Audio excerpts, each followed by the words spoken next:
to the Cruiserweight division we go. Our tale of the tape presented by Russia for Karl Thompson versus Chylinski. And very interesting, we do have a significant height advantage, 4 inches for Karl Thompson. However, the exact same reach for both fighters.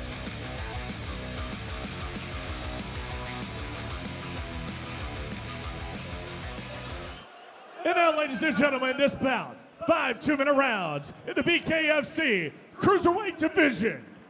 This bout brought to you by Russia.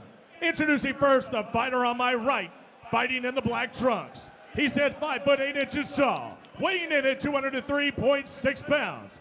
Tonight, making his BKFC debut, fighting out of Wolverhampton, England. Please welcome David Macho Chylinski. And now his opponent, standing across the ring, fighting with the white and gold trunks. He stands 6 foot tall, weighing in at 204.4 pounds. His record undefeated, 2 wins and 0 defeats. Fighting out of Sedgefield, England. Please welcome Karl the Wasp Thompson. Referee when the action begins, Harvey Hara.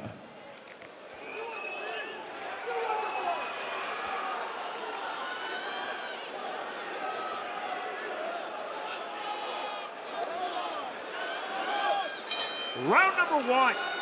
White trunks for the Englishman, Karl Thompson. Black trunks from the Pole, now based here in England, David Chylinski. And that's ruled a slip by Harvey Hara. It looked like he hit him a couple times while he's on the ground, too. No complaint from Thompson, no warning from Hara. We fight on. Big shots now from David Chylinski.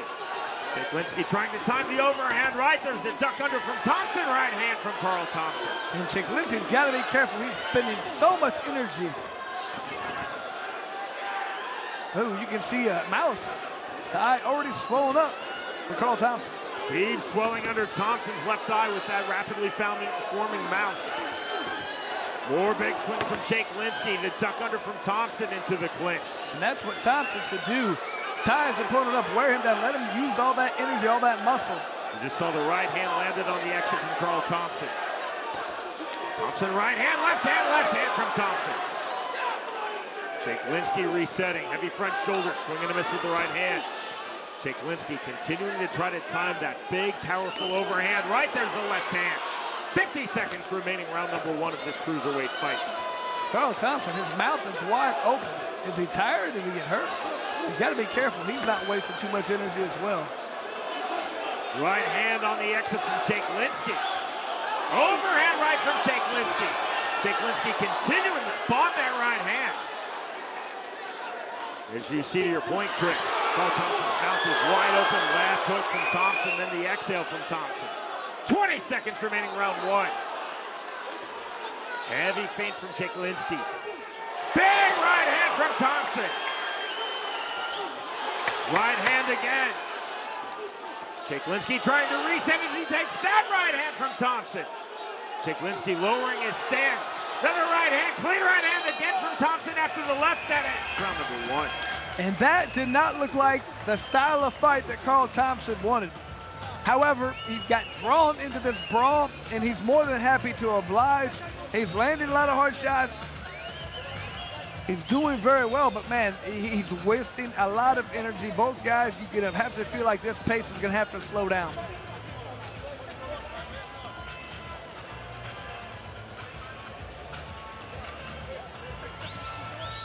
I mean, both guys did so much damage to the other. You have to think this next round, if they continue at that pace, I don't see how this is going to go the distance. And if you're in the corner of Karl Thompson, I'm saying, hey, slow this pace down a little bit. Utilize your reach. Stay out. Well, you don't want to have a reach, but you're the better boxer. You're more fluid. Use in and out motion. Don't just sit there and trade with this big, strong, powerful fighter. Harvey Hara cleaning the debris in Thompson's blue corner. Now both fighters up to scratch, round number 2. Forward straight line movement off from scratch for Thompson. There's the right hand from Chylinski, could not land it. Clean right hand from Thompson. And that's what Thompson should do. Stick and move. Don't stay in front of your opponent. Ooh. Big right hand. Thompson threw it naked and sharp, and he landed flush. Left hook just off the mark. I mean, no matter how hard he gets hit, Chylinski just keeps coming forward. Big right hand. And time called. That is ruled a push down by Harvey Hara, not a knockdown.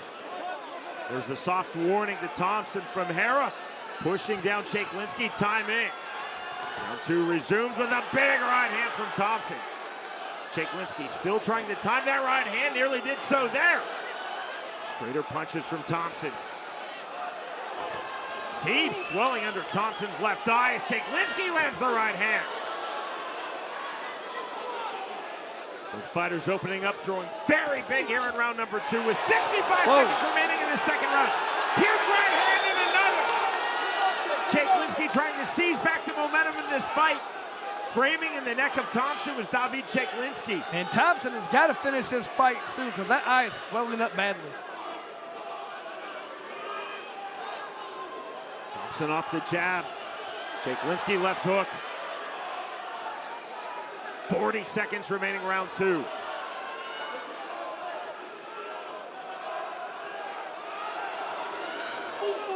Short right hand. Duck under from Chylinski, left hook from Thompson on the entry to the mid-range. Left hand on the right hand. Half tie plummet, heavy for Karl Thompson, overhand right. Big exhale from Chylinski. Chylinski naked right hand. Chylinski's just getting hit with all kinds of punches, but man, you can't even tell by looking at his face. Left hook just before the bell, that landed flush as we move to round three. I mean, Chylinski is hurt. However, you have to worry about the swelling on Thompson's face. On that left eye, it's almost swollen shut. They're gonna have to do some work with that cut work, get that in swell on to slow the pace of that eye swelling up.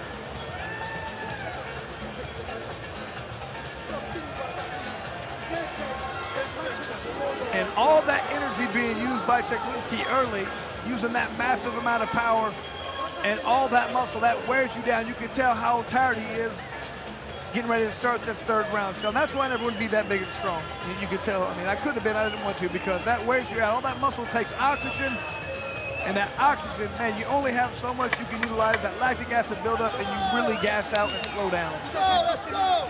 BK lean and fluid 170 worked exceedingly well for you, Chris. And the end just, massive shots being thrown and landed. Both Karl Thompson, David Chylinski landing thunderous punches in round number two. To round number three we go. And I mean, geez, the way that Chylinski just keeps coming in, not getting quite to where he needs to be. He needs to throw some jabs before he just throws those right hands. Chylinski continues to try to time that right hand. Left hook, there's the right hand from Thompson on the 1-2. Thompson 1-2-3. To the body, to the head goes Karl Thompson. Chylinski on his back foot. Now coming forward off the jab. A push down, somewhat theatrical on the somersault and ruled a slip by Harvey Hara. Good cartwheel or somersault, whatever you want to call it. Rear right uppercut loaded up by Chylinski. Decided not to throw it mid-flight. Big right hand from Thompson. I mean, 110 remaining round three. Chylinski does have a great chin, though. He's taking massive shots. Right hand again from Thompson. Both fighters continue to land and indeed take thunderous blows. Thunderous left hand, right hand from Thompson. Chylinski in all sorts of trouble. Suddenly Karl Thompson can see the finish line, trying to reach it here in round three. Another right hand, and down goes David Chylinski. And I don't know if he has the energy to get up. Nope. That is it! And Karl Thompson just keeps on rolling in BKFC. He's now 3-0. And Thompson was very fortunate to get out of that fight with the win, with that eye swelling up the way it was. That just shows the power of Chylinski because, man, he didn't land that many shots. They did damage. The pull, David Chylinski in his BKFC debut showed huge power, He showed phenomenal durability. But Karl Thompson relentless with long, hard, straight punches to the head. The knockdown to the knockout in round number 3. And that wasn't Thompson's game plan. It wasn't to go out there and bang with this guy. It's to control the range, control when and where the fight happens. He got drug into a slugfest that he actually won. Chylinski is in possession of an extremely entertaining style. Karl Thompson readjusted, showed his class to the victory. Our strike stats presented by Bucked Up Energy Drink. And look at that percentage, 74% for Karl Thompson. That's phenomenal. Just landing at will, and Chylinski just took so many of those shots and kept coming. That was a fun fight.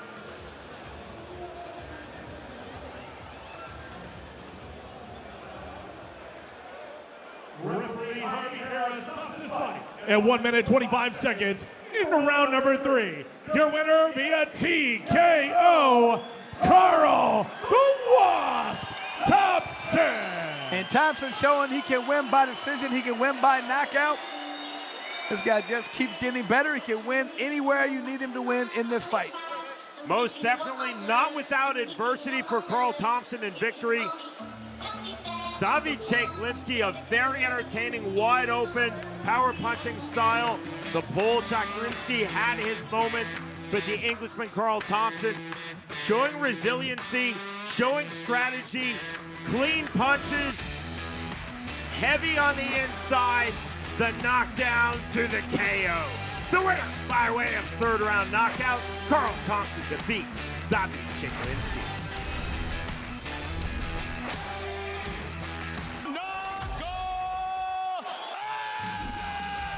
Welcome to the new BKFC app. Get monthly BKFC events for $7.99. This is the best show in combat sports. Enjoy our all-new library of content, including behind-the-scenes access, exclusive BKFC original series, and additional live bare-knuckle fights from around the globe. Knuckle up with the new BKFC app, only $7.99 per month. Get ready. The world's most exciting combat sport, Bare Knuckle Fighting Championship, heads back to the birthplace of bare knuckle. Saturday, February 8th, don't miss your chance to witness 2 undefeated warriors clashing for the Cruiserweight UK title. It's Karl the Wasp Thompson versus Rob the Great White Boardman. In the co-main event, the always ready to fight Pick the Mole or JARDINE. Watch it all live on the BKFC app. Download it now at bkfc.com. That's bkfc.com.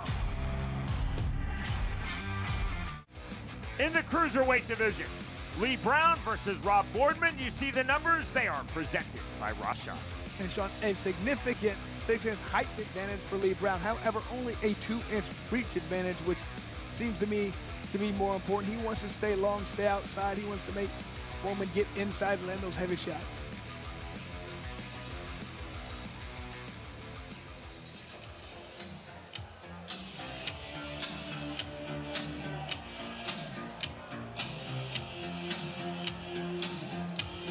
Rob Boardman enters 1-0 in BKFC. He made his bare knuckle fighting championship debut this past April. Boardman defeated Danny McIntosh by 1st round technical knockout. Boardman overall 5-0 in the sport of bare knuckle, 6-0 for Boardman in pro boxing. You have to like that. That's 11 just stand-up fights, undefeated so far. He gets it, understands exactly what he needs to do, range, tempo, timing.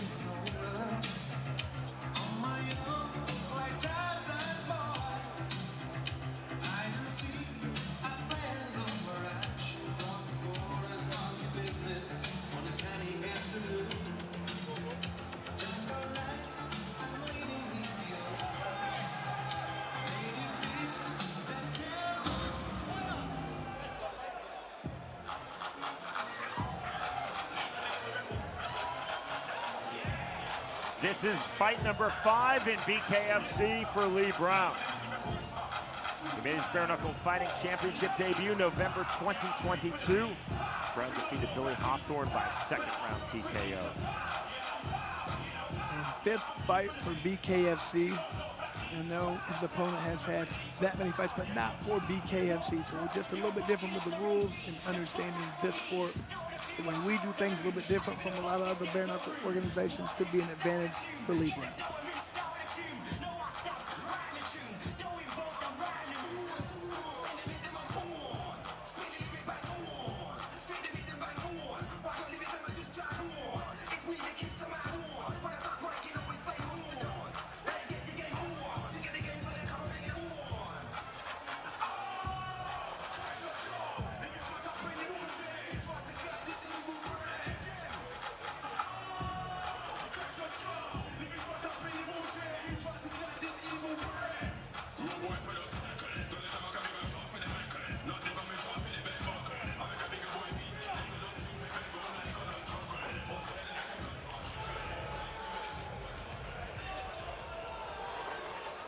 Again, Jeff Houston. Ladies and gentlemen, we are set for the next fight of the night, scheduled for 5 2-minute rounds in the Cruiserweight division. Presented to you by Russia. Upgrade to champion mindset with Russia. Introducing to you first, fighting out of the red corner. Tonight he wears white. He stands 5 feet 10 inches tall. His official weight, 205.8 pounds. He holds an undefeated bare-knuckle fighting record at 5-0. Fighting out of Weston-super-Mare, England, here is Rob Great White Boardman. And across the ring, his opponent, fighting out of the blue corner. Tonight he wears blue. He stands 6 feet 5 inches tall. His official weight, 205.7 pounds. Tonight he steps into the squared circle ready for bare knuckle fight number 5. Fighting out of Liverpool, England, here is Lee the Banger Browne. And our referee in charge of the action, Chris Batcheldor.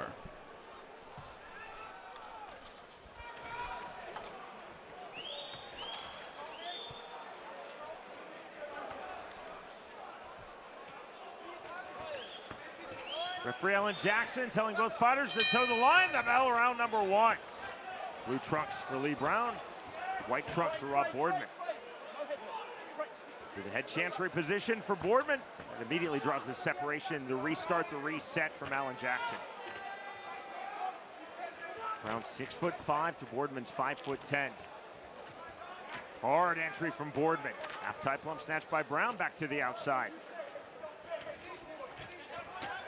Heavy again to the inside comes Rob Boardman. And Boardman can see that he feels like that right hand is not being kept up high enough. For Browne, he wants to utilize that left hook. Full jab on the entry from Boardman. Double unders from Lee Browne. Separation again from referee Alan Jackson. 1:10 remaining, round number 1. Hard jab from Boardman. Staying on the outside, check left hook, catching Boardman as he entered. Heavy clinch again. Early stages, Chris, you can see Boardman trying to be very heavy, very physical with his upper body in the clinch. And tires the opponent out. It doesn't seem like you would do that much on the inside, pushing and pulling, being heavy on your opponent, but that really wears you out. Jab entry again for Boardman. Browne staying on the outside, trying to time the entries. There's a big left hand. Left-hander reply from Lee Browne on the inside. And holding the overhook against the separation. 25 seconds remaining, round 1. Hard to the body goes Rob Boardman. Half-tie plum held by Browne, tried to time the right uppercut. Walk forward pressure again from Rob Boardman. Browne taking himself to the outer edges of the BKFC ring. Circling on the outside, Lee Browne. Switch stands for Rob Boardman on the entry. Big left hook. That ends the first round. And that is the punch that Boardman's really trying to target in this fight, that left hook. He feels like Browne is dropping that right hand. When he ducks down, the left hand is there. I can really see him really targeting that left hand to try and hit the right side of Lee Browne.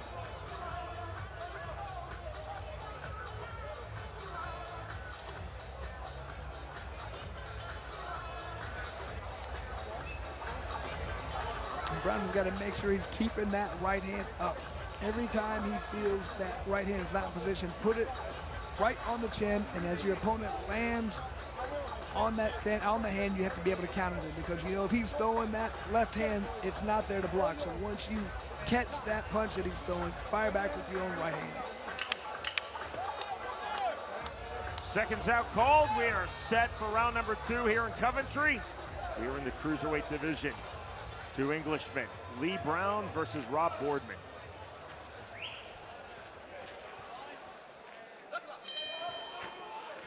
Number 2 underway. Immediately active with that lead hand from orthodox Lee Browne.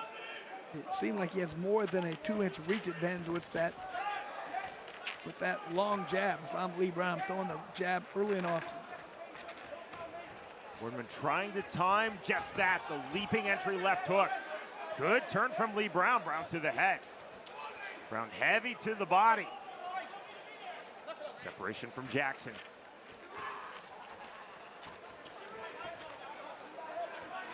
Really using the rangefinder jab, but he's turning over the jab as well. There's the double jab to the body for Boardman. There's two ways you can use that jab. You can use it just to find out where your opponent is, keep the range, then look to throw that right hand, or you can look to do damage. If you step in and really put power into that, bare knuckle, it can be a deciding factor. Good weight jab for Boardman. Boardman again to the entry point. 55 seconds remaining, round 2. Chris, this is the quintessential range fight. We thought nothing less. Browne wants to stay long. Boardman wants to be on the inside. Well, Browne's doing a fantastic job, and when it does get inside, he clinches. He's not going to let his opponent sit inside. Use those shorter arms to do damage.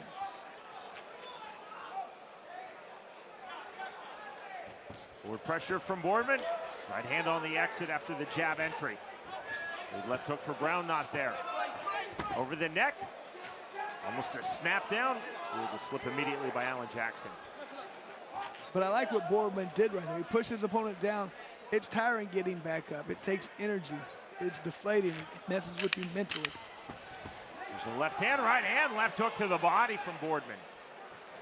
Late here in round number 2, Boardman again to the body. Double underhooks from Lee Browne. Left hook just before the bell that ends the second round. And you can see it's clear, it's visible at this point. Lee Browne looking a little bit more fatigued than his opponent, getting tired.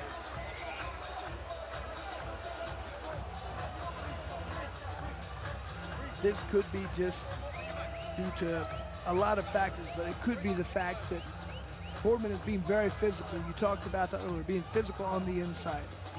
It takes so much oxygen to get to the muscles when you're in there and you're pushing your opponent. If you have a lot of muscle, it tires you out. So Boardman pushing his opponent doesn't seem like it's doing that much, but it's wearing your opponent out. Lee Browne is feeling that effect right now.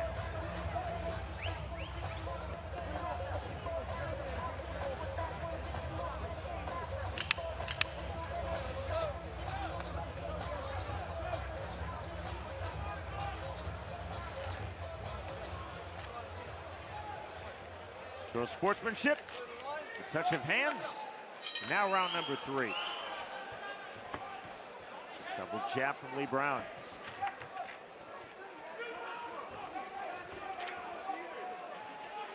And Lee Browne 6'5", Rob Boardman listed at 5'10".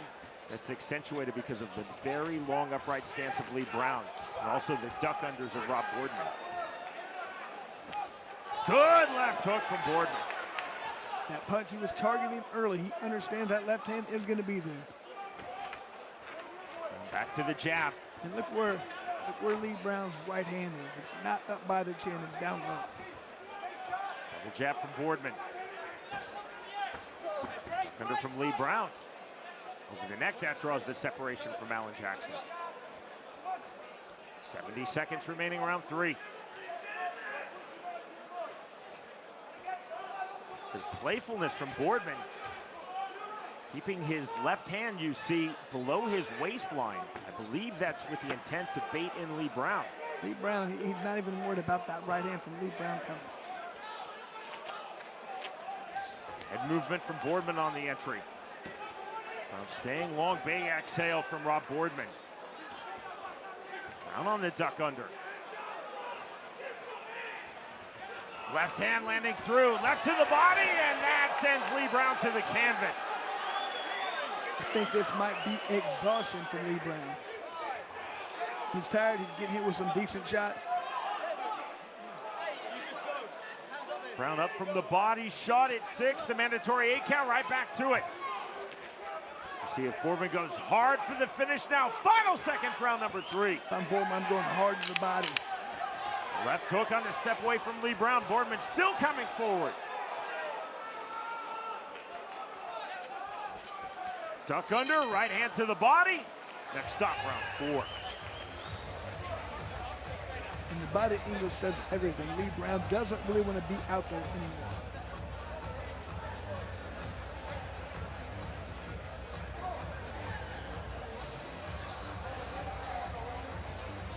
see that left hand, his head left to the body. It was that hook that set up that damage. Boardman knew it early in the fight. He knew that left hand was going to be there. It's been there all night. When he's been able to land it, it's done a lot of damage to Lee Browne.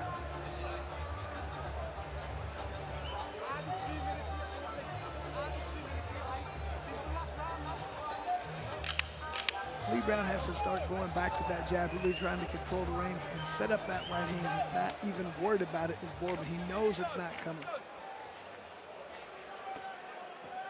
Alan Jackson telling Lee Browne, time to come up to scratch. Exit your corner. Both men up to scratch. Round number 4 underway.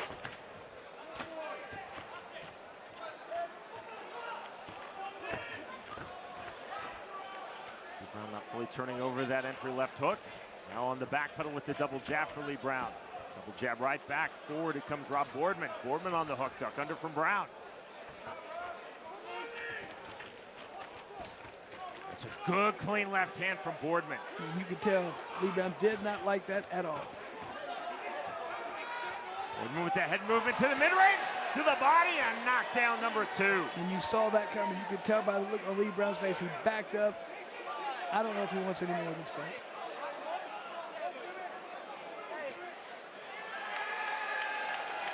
Alan Jackson breaks off his count, and the victory for Rob Boardman. Now 2-0 in BKFC. You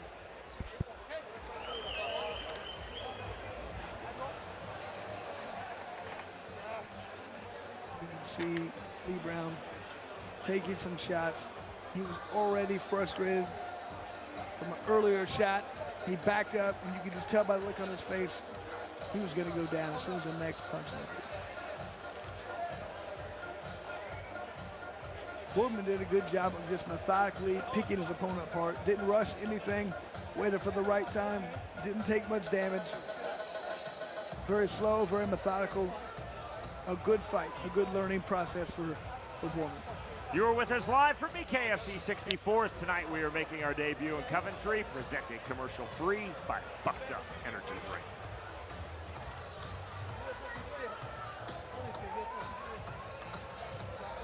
Nice moment between Rob Boardman and his opponent Lee Browne. Rob Boardman now 2-0 in BKFC, 6-0 overall in the sport of bare knuckle, and he is 6-0 in pro boxing. Good, intelligent, consistent pressure from Rob Boardman. 2 knockdowns to the finish. Both knockdowns produced by heavy inside body shots, Chris, from Rob Boardman. Hitting that left hook often, waited for the right time, went to the body. Even the jab started landing there too.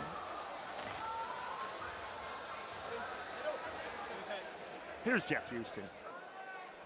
Ladies and gentlemen, our referee in charge, Alan Jackson, steps in, calling a stop to this fight at 47 seconds into round number 4. For your winner by TKO, Rob Great White Boardman. Good display for Boardman. He showed a lot of patience. It's a very methodical fight. Did exactly what he needed to do to get the victory. The knockdown in round 3, the knockout in round 4. Victorious by way of 4th round KO, Rob Boardman defeats Lee Browne.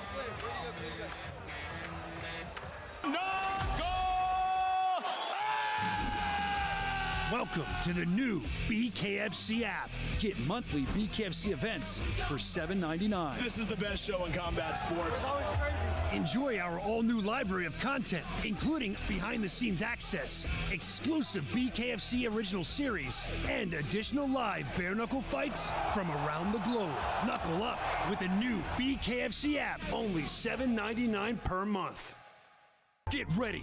The world's most exciting combat sport, Bare Knuckle Fighting Championship, heads back to the birthplace of bare knuckle. Saturday, February 8th, don't miss your chance to witness 2 undefeated warriors clashing for the Cruiserweight UK title. It's Karl the Wasp Thompson versus Rob the Great White Boardman. In the co-main event, the always ready to fight Pick the Mole or JARDINE. Watch it all live on the BKFC app. Download it now at bkfc.com. That's bkfc.com.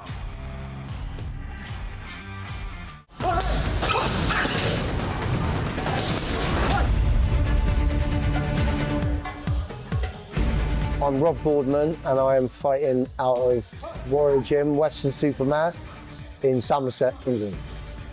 Done amateur boxing, done England, boxing George Groves 3 times, Rocky Fielding twice, went professional, was undefeated and then got around sort of top 5 out of 79 in my division as a professional. I stayed out of the game for a couple of years and then this bare knuckle came up.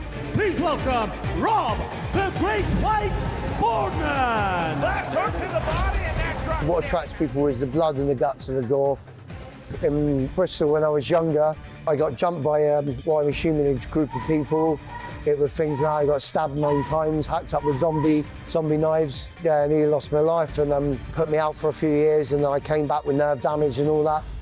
When I was younger, I was up and down like a yo-yo. I had my reasons. I'm older now, I've got children, I've got a family. Yeah, I've got to be strong for them. And things are totally different now. I think I'm a much better fighter now than I was when I was younger. There's nothing scary about a bare knuckle boxing match. Ridiculous. Sorry, mate. Levels. Karl Thompson. I've never heard of him. Karl obviously fancies himself as being quite strong, quite a big puncher. I think I hit twice as hard as Karl and a little bit more. I fought up north quite a lot when I was winning nationals and stuff. Being in his territory in Newcastle doesn't bother me at all. When it comes to me fighting the past, they seem like 60, 75% Rob Boardman. From now on, they seem different. I've got my range, I've got everything right, I've got my agility right. I'm doing things I've never done before. I'm confident. I'm not going into pitter-patter around points, I'm going into knock people's bark and put people to sleep. To be remembered, I'd say someone who'd always given his all. That's what I'd like to be remembered as. Someone's always given his all, win or lose. Do you feel intimidated by your opponent? No, not at all. No, never intimidated by any opponent, any man. Never been intimidated in my life. I don't plan to. It's a job to do, and that's all I'm focused on. 80 amateur fights, I never ever got stopped once. Karl the Wasp Thompson. Left Browne takes that right hand and down. I'm Karl the Wasp Thompson, and I'm fighting out South Tyrone. Just a matter of time. And obviously, I'm fighting for the title, which I've been working hard towards. Fighting where I'm from, in Newcastle, on the northeast. It's great, you know what I mean? That's what dreams are made of, really. So, yeah, I'm looking forward to putting on a good show. I don't want to be hanging around at a certain level. I want to get to the fastest level, the highest level, quickly as possible. That's why I'm #1. That's why. Just got balls to keep our belt warm. And obviously, I do think I'm good enough to win a world title. I'd say I'm most proud of probably my first fight. You know, I got hit in the first and the second round. Obviously, took a standing count. And down goes Karl Thompson. But I think it takes a lot of courage to get up and actually win a fight from that. So I'd say, yeah, I'm more proud of myself from that fight. Remaining round 3, left hand. Down goes My Thompson. opponent on February the 8th is Rob Boardman, obviously ranked #2 under me. I think it's going to be a fast start. I think I'm going to overpower him in the early rounds. I think he'll tire out and I think I'll stop him in the later rounds. I'm talking about maybe the 3rd or 4th round. That's my prediction, but I'm trailing to go all 5 rounds. I think it'll be long, straight shots, obviously light on my feet when he's coming in to move back, just in and out all the time. You can name the games hit but not to be hit, so that's the plan. Yeah, I think I've got what it takes, more than what it takes to beat him. I know I want to beat him. So yeah, I'm just happy for it to go ahead and hopefully, I wish it was tomorrow.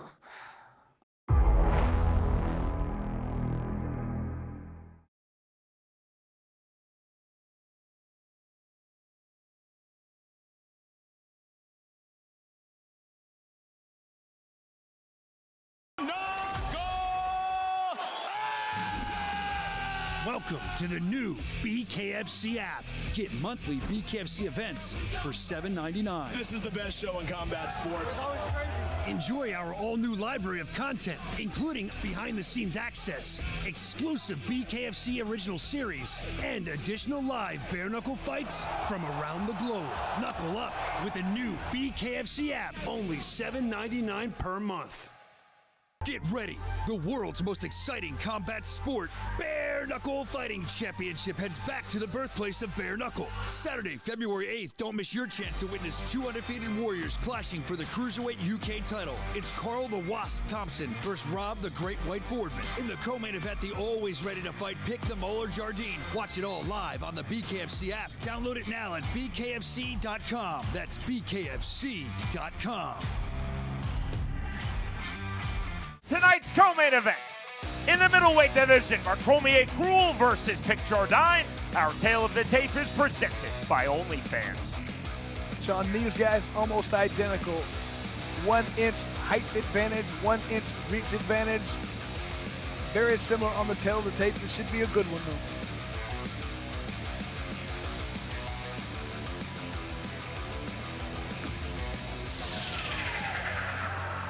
No one cared who I was till I put on the marks. If I pull that off, will you die? It will be extremely painful. For you.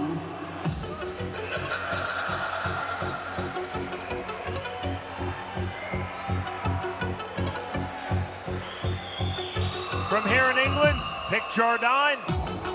Now set for fight number 1 at BKFC. Jordine is 3-0 in his professional Muay Thai career. Muay Thai, obviously should understand the clinch. You have to think against a guy like Krol who wants to get into that position, pull him around, wear him down, tire him out, be heavy on that neck.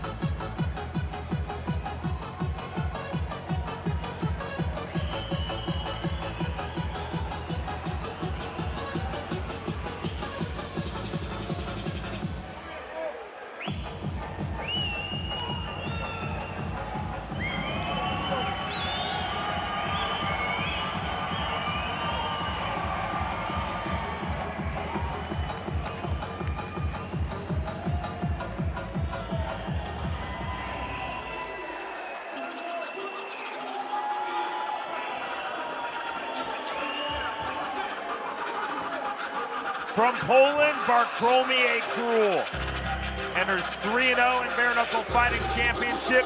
His most recent victory occurred in November of last year when he defeated Anthony Holmes by 4th round TKO. Who has looked very good in BKFC. He could be a prospect someone to deal with, trying to get up to get control of that 185 high title, especially with Christie going down to 175.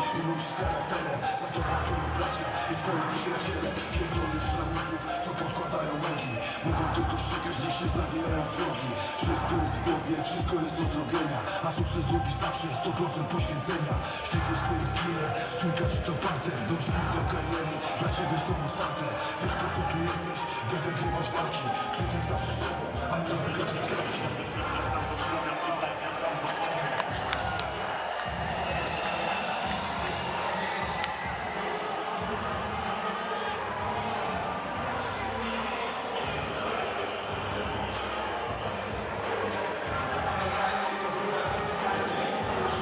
Mick Terrell, the reigning BKFC World Heavyweight Champion, in the corner of his fighter, Pick Jordine.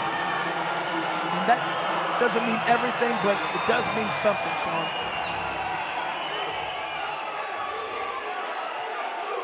Ladies and gentlemen, this is our co-main event of the evening, presented by OnlyFans in the BKFC Middleweight Division. And now, introducing to you first, fighting out of the red corner. He's wearing the white and red.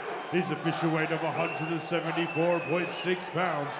Hailing from Bishop Auckland, England, United Kingdom, the Mauler Pick Jordine!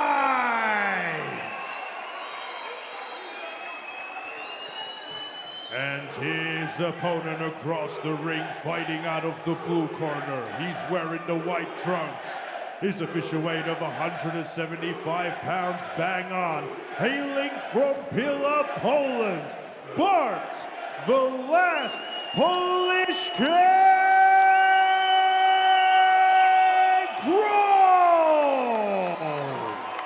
Your referee in charge is Alan Jackson.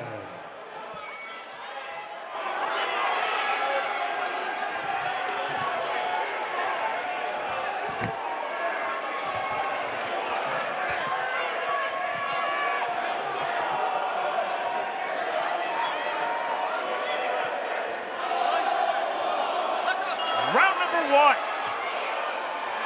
White trunks for the Pole, Bartolomé Krol. Red and white trunks for the Englishman, pick Jordine. The right hand duck under into the clinch goes Bartolomé Krol. Heavy on the underhook, separation from Alan Jackson, right back to it. There's the right hand, big right hand on the inside, now the left hand. Huge shot from the pocket, but Jordine throwing back. Krol landing the right hand, another right hand on the exit. Strong sequence for Bartolomé Krol. Heavy pressure again. Jordine now circling out, bouncing off the ring rope. Double left hand, counter right hand from Jordine. Jordine has taken those punches very well. I'm surprised he didn't go down with those shots.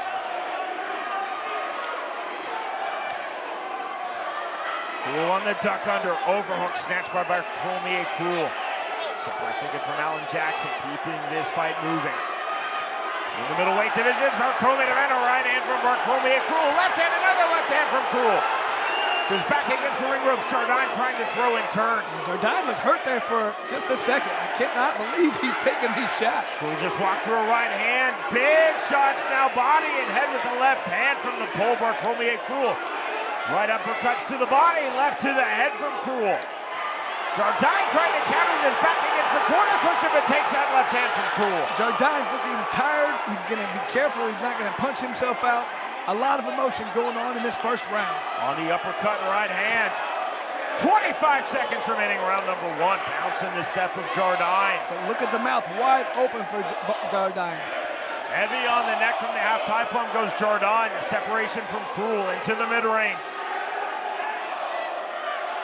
Slight swelling under Krol's right eye.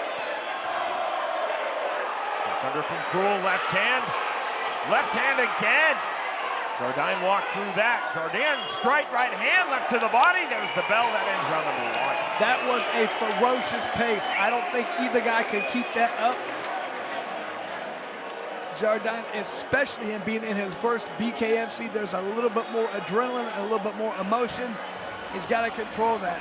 His mouth is already wide open. He's got to slow the pace down just a little bit because, man, that was a fast pace. And here, right at the beginning, look at those shots being landed by Krol. Well, geez, and by Jordine. No defense for Pick Jordine, Chris. Continually throwing punches with his back against the ring ropes and later against the corner cushion.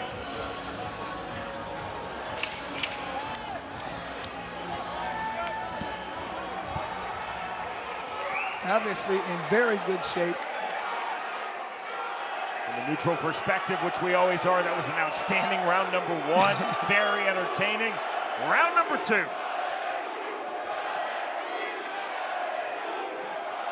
See the footwork of Pick Jordine. Trying to find his timing on the entry. Short left hand from Jordine. Chest to chest goes Bartolomé Krol. Shot from Jordine, no warning from Alan Jackson. We fight on left hand, right hand. A ton of punches being thrown in that first round. Both guys landed at a high rate. Left hand getting through from Jordine. Duck under now from Jordine. Head chancery position. There's the separation from Jackson. Jordine on the jab, right hand from Krol. Jordine chest to chest, right hand. Up jab, left hand from Krol on the turn. Resetting from the southpaw. Jordine is starting to look like the fresher fighter. I thought he might gas himself out in that first round. He's recovered well. Now it's Krol with his back against the ring ropes, trying to counter, stepping forward into the clinch. Jordine. Heavy from the half tie plum goes Jordine to the body. Alan Jackson nearly stepped in. More big shots, and there is the knockdown.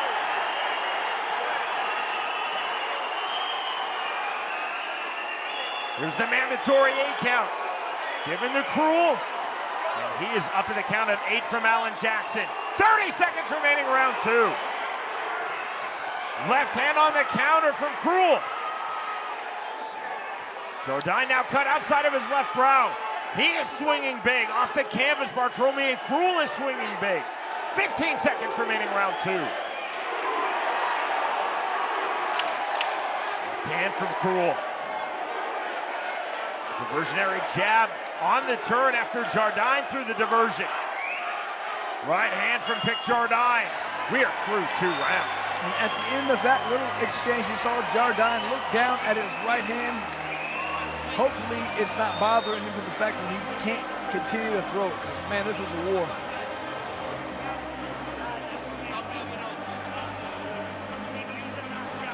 Here's a look at that knockdown.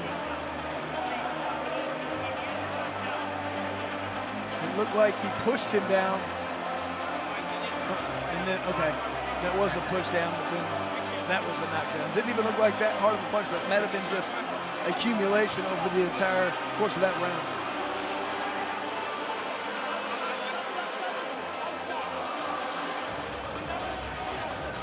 More of a knee. Looked like it was taken by Krol. He might have just been tired there because, man, these guys have been going at it. And Jackson keeping Bartolomé Krol in his corner. Jackson not yet ready to call Krol and Jardine up to scratch. He does so now.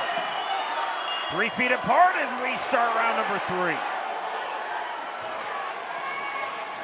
Jardine left hand, left hook right back from Bartolomé Krol. Entering right hand from Jardine. Jardine flurrying now to the head, to the body. There's the right uppercut. More big shots, left hand from Jardine. Krol cut, top of his right brow. Overhand right from Jardine. On a strong sequence, knockdown number 2. Jardine is just all over Krol right now. Krol's hurt. I don't think he's getting up. The count of 10 reached, and a phenomenal bare knuckle fighting championship debut for Jardine. And I hope people did not listen to me when I made my pick. Krol had been nothing short of phenomenal for us, and he was a huge favorite. This is what we're talking about when we have the prospect series. New guys coming in. Something that people see, they know these fighters are going to be great. We've been blessed today with a great card. Everybody's been phenomenal. Everybody's been fighting hard. That's all we ask for. Bartolomé Krol entered 3-0 in BKFC in this co-main event middleweight fight versus Jardine. And Jardine settled into his rhythm, showed his punching power, especially from the clinch, from the pocket, and from the mid-range. 2 knockdowns to the KO win for the Englishman, Jardine. And I talked about being in there in the corner of Nick Terrell being in his corner. I said it doesn't mean everything, but it definitely means something. You've been around this sport, you understand, you've been in the gym where the champ is out of, where he's fighting, where he's training. It just gives you not only a level of confidence, probably a level of understanding when you get in the square circle for the first time. You can see the pull. Bartolomé Krol absolutely devastated, taking his first loss now in 4 BKFC bouts. But Jardine just relentless volume, accuracy, and power to the finish. And a nice moment now between these 2 very talented fighters. And you could tell there was a little bit of an adrenaline dump at the end of the first round. Jardine had his mouth open, he looked tired, he had to catch his second win. Luckily, he was able to do that. And once he caught that second win, man, he just pushed through and really pushed the pace the entire fight. He was bouncing around, he was ready to go.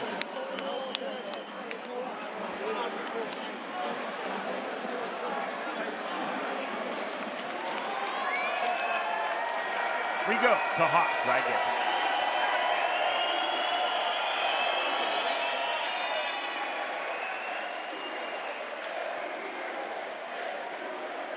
Ladies and gentlemen, the official time, 35 seconds of round number 3. Your winner by TKO, the Mullet Pig Jardine. And I know it was only one fight, but Jardine showed so much in that he could take punches, he can continue to weaponize pace, come forward, this guy, he's going to want to try and make a push very quickly for that 175-pound title. Pick Jordine, dropping Bartholomew Krol in round number 2. The second knockdown comes in round number 3, and that produces the KO. In our co-main event of the evening, the winner by way of third-round knockout, Pick Jordine defeats Bartholomew Krol.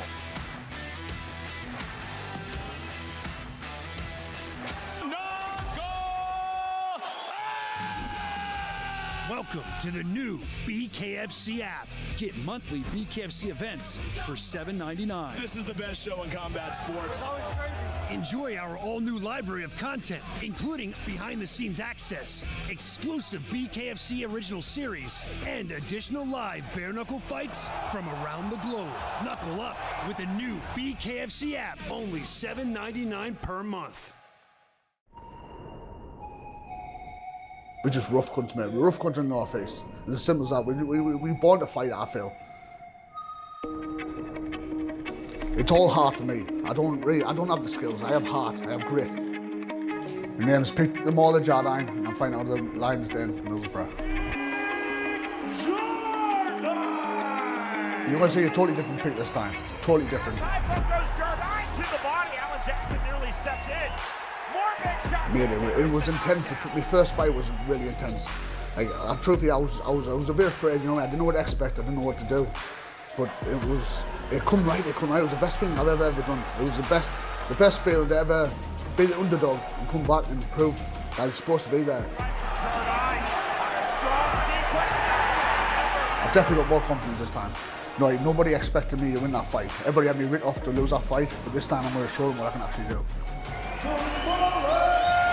My motivation was just my family and my friends, and I've recently just lost my friend suicide, so this next fight will be for him, and we'll be fighting for Mark Dial. That's what motivates me, mate, and just for my family and friends, mate. I just want to be a better person, and obviously this keeps me motivated to be a better person. My fighting style is just get in and have a go. Just get in and have a go, have a rive on, have a pagger, and just see who the man is, and I'll stand there and I'll be the man. My opponent on the EF is Tony Shields. I rate him highly, mate. He's a really talented lad. He's got grit. He's got funny angles. He's a brilliant fighter. Prediction for the fight is going to be pure violence. It is going to be violence. I know he's a violent fighter, so like myself. So we're going to have a lot of fun. It's going to be a lot of carnage. And that produces the KO. For me to win this fight, I think I need to be disciplined. Just pick my shots this time. Don't be rushing in. Make him miss, you know what I mean? Because he throws from funny angles as well, so if I make him miss, I'm going to make him pay. That's my plan anyway. My message for Tony Shields is make sure you're ready, mate. Make sure you're ready. I'd like people to remember me as a God-fearing person. The idea is just to stay positive, find a little bit of light in the dark, you know. I feel like I'm putting enough hours in the day. I train 6 to 8 hours a day every day. I mean, this is my life, it's all I've ever done, you know. It's the nearest thing to gladiators what we've got. My name is Tony Bare Knuckle Shields, and I'm fighting out of Fight Ministry Hull. I've been training at this gym since I was 18 years old. I'm 36 now, so I've got a lot of history in this gym. My proudest moment in fighting would probably be winning the British title. Every fight's important, innit, you know, but this fight is probably a bit more than others, you know. We've been doing a lot of Shark Tank sparring in this training camp, a lot. I mean, I could probably count 250 rounds in 1 week, maybe, you know. I'd love to have a BKFC belt upon my sponsors as well. That'd be a good dream. Yeah, that's probably the dream, the European, and then try and go across there with the Yanks and play with them. My opponent on February 8th is Pick Jardine. He looks like a tough cookie. It should be a good fight. I did enjoy watching the fight with Pick and Bat. I thought it was entertaining. So, yeah, he did good to come through.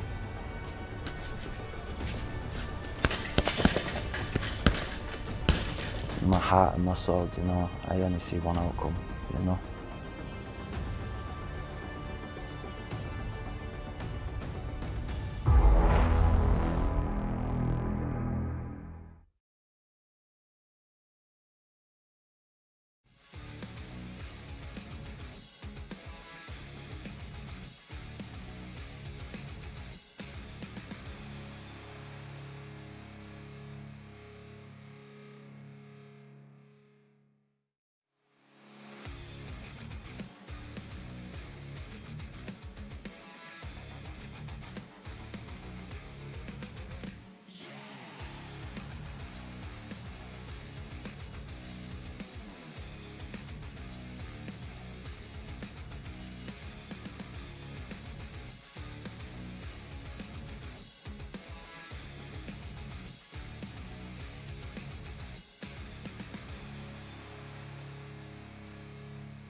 For the past 3 weeks, Bare Knuckle Fighting Championship has been taking over cities from the West Coast to the East Coast, leaving fight fans in awe.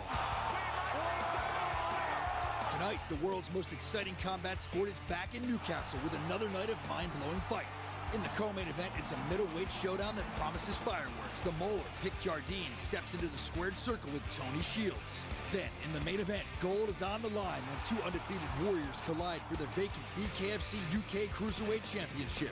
It's Rob the Great White Boardman versus Karl the Wasp Thompson.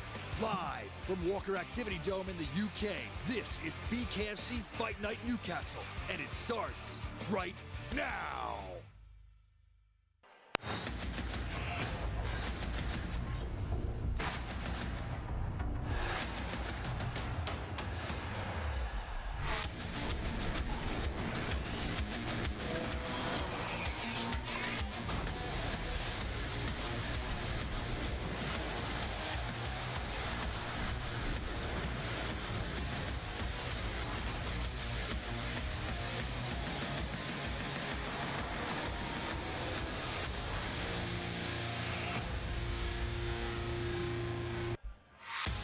Tonight's Bare Knuckle Fighting Championship, presented by Bucked Up Energy Drink, is back in the north of England, coming to you live from Walker Activity Dome.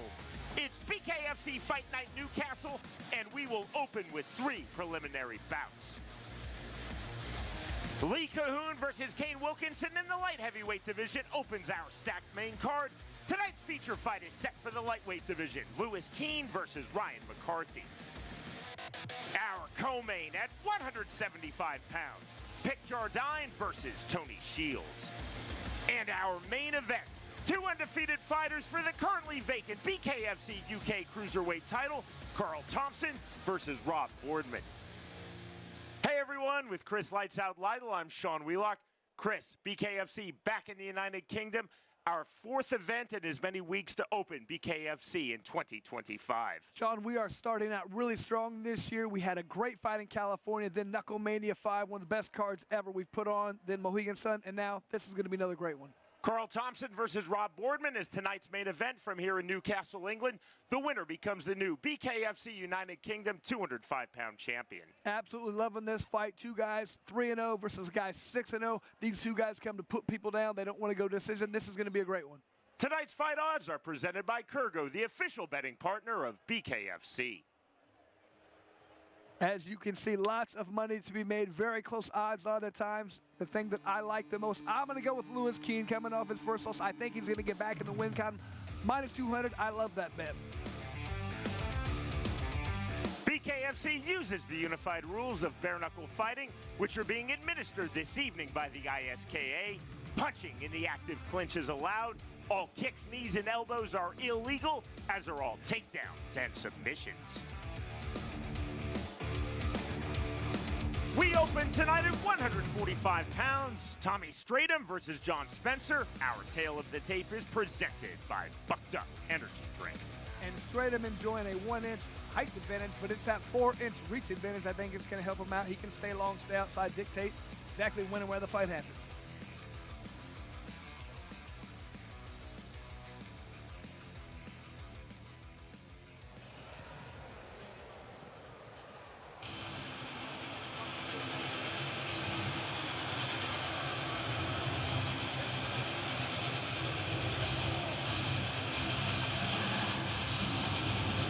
This is fight number 2 in BKFC for the fighter from Manchester, England, John Spencer. Overall in the sport of bare knuckle fighting, this is bout number 4 for Spencer. He's had 50 professional mixed martial arts bouts, 43 in pro boxing. That is a lot of experience. This guy's been around for a long time. Should be very comfortable getting in the ring, knows what to expect. The more fights you do at bare knuckle, the more confident, the more comfortable you get. Let's see if that's the case tonight. The now unified rules of bare knuckle fighting have taken hold with BKFC in the United Kingdom. Chris, when you made your bare knuckle debut in England, pre-launch of BKFC, it was a different rule set, much closer to really professional boxing, but without gloves. Yeah, I didn't care for it. As soon as you tied up, you couldn't punch every time you tried to do any mixing up in there. I was an MMA guy, so it was just difficult for me.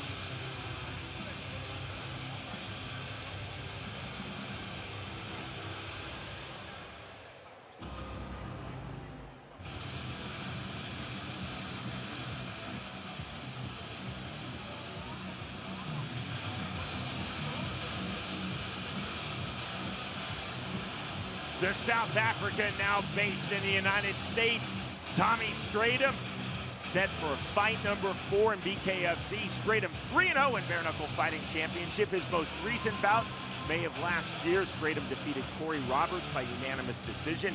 STRYDOM has also had 9 pro MMA bouts, 16 in pro kickboxing. And he just keeps getting better as a bare knuckle fighter. I'm liking watching him progress.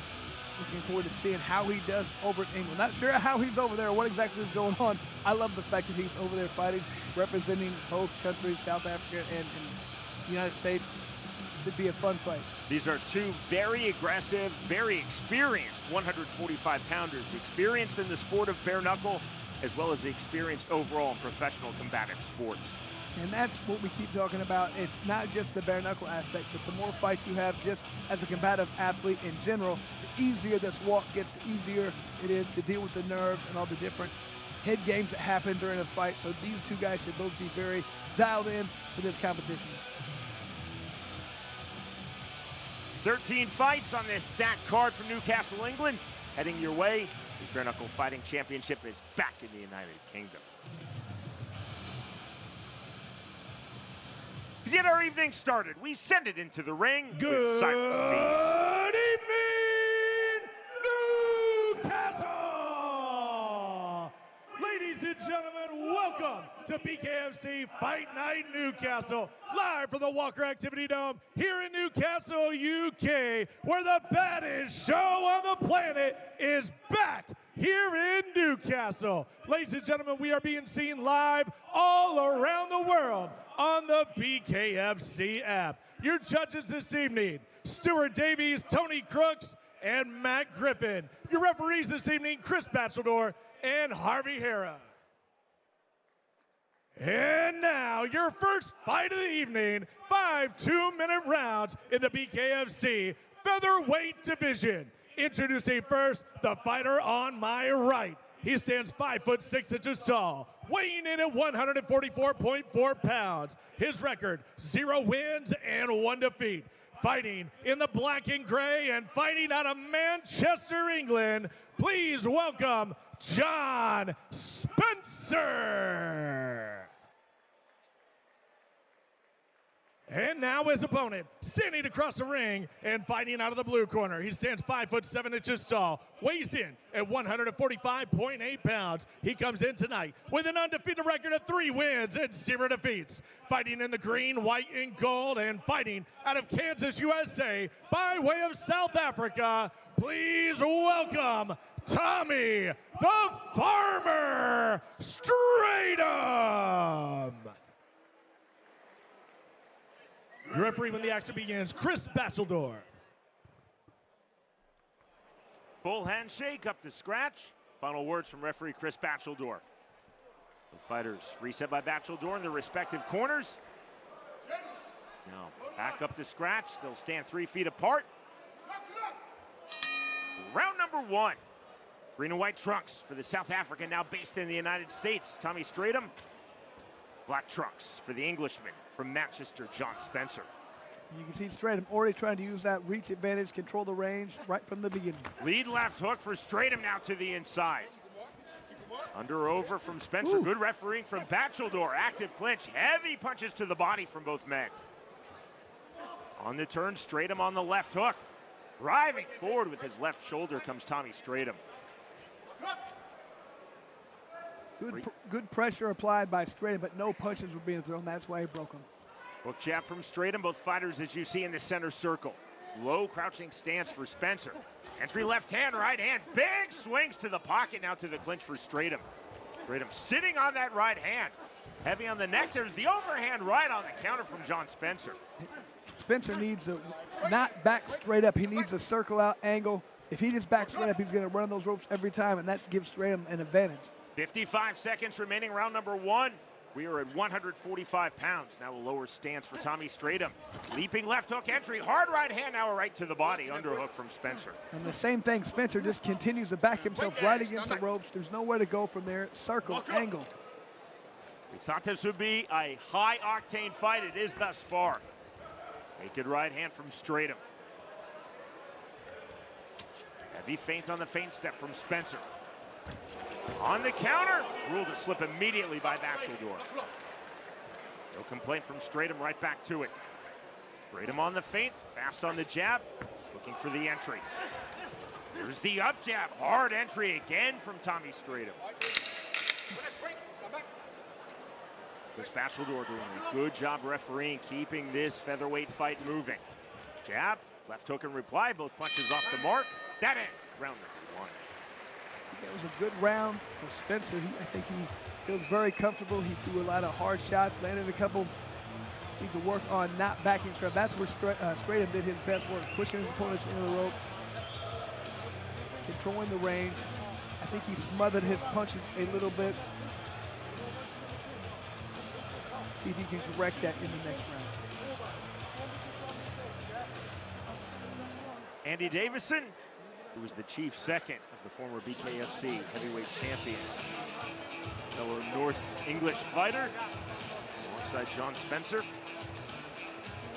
Mick Terrell, no doubt watching tonight.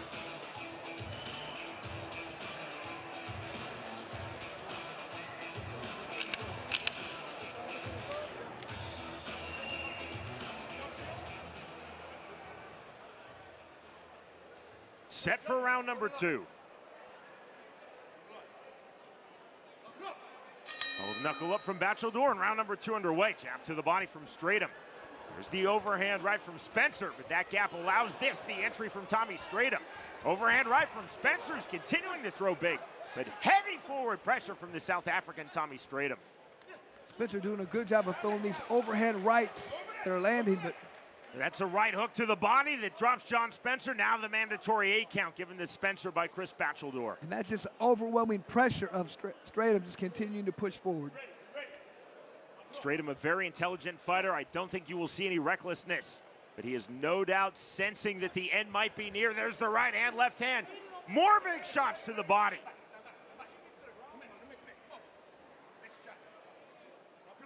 On the reset from Bacheldor. 1:10 remaining round 2. See Spencer sitting back, waiting to counter the entry of STRYDOM. Absolutely switching stances, just waiting for the right time to unleash that left hand. There's a big right hand, STRYDOM down, and that's ruled a slip by Bacheldor. Smile on the face of STRYDOM as he gets up from that ruled slip. Jab, right hand again to the body. Rights to the head, more big shots, knockdown number 2. It's those body shots that keep doing the damage. And the problem is Spencer just bends over and covers up his head, but he's leaving that body wide open. John Spencer telling Bacheldor he wants to continue. We will continue.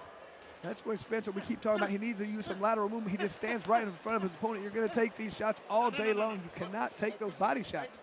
Sitting on the ropes, but not ruled a knockdown by Bacheldor. That should be a knockdown. And now this is ruled a slip. But under the unified rules, here's a 10 count off of the slip. Oh, is that what that was? I thought he ruled a knockdown. Okay. So Spencer sitting on the ropes, but ruled a slip. That's why he had 10 seconds. Now Spencer landing a huge overhand right just before the bell that ends round 2. Huge round, obviously, for STRYDOM, but man, I mean, Spencer continues to land those overhand rights. Just not enough. He cannot continue to just back up, put his back against the ropes, cover the head, and bend over. You're opened up to those body shots, and you're going to keep getting hit with them all night long.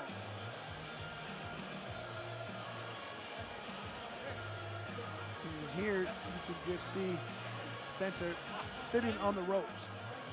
You see the indication from Chris Bacheldor, not a knockdown, the push down, but then Spencer sitting on the bottom rope, not getting up immediately from Bacheldor, thus Bacheldor counting to 10. Had he reached the full 10, this fight would have been over. Yeah, that's a rule that really is starting to enforce more often. If you slip and you don't get up, that is going to be started to count as a 10 count, and if you don't get up, fight's over. That's what you said, Sean. So officially 2 knockdowns, both right hands to the body of John Spencer. Recorded by Tommy STRYDOM in round number 2. To round number 3 we go. Left hand, right hand. More big right hands to the body. I like how Spencer does continue to throw that right hand each time STRYDOM comes in. Another right hand landed. There's the overhand right from Spencer. He is finding that punch, but finding the right to the body again is Tommy STRYDOM. Knockdown number 3. Nope. Ruled as a slip by Chris Bachelor, and again you saw the pause by Spencer. I think he keeps saying he's pushing him into that position. Left hand, those are hard right hands. There's the overhand right on the counter from Spencer. But STRYDOM has got to keep that left hand up. He continues to get hit with that overhand right. See the abrasion under the right eye of John Spencer. 1:15 remaining, round 3. STRYDOM continuing to be fast and creative with the lead left hand. We're seeing straight jabs, hook jabs. Spencer just waiting back for that right hand. He's waiting to counter every time a punch is coming. He's looking to land that right hand. Now that right hand lands and produces this, the third knockdown of the fight.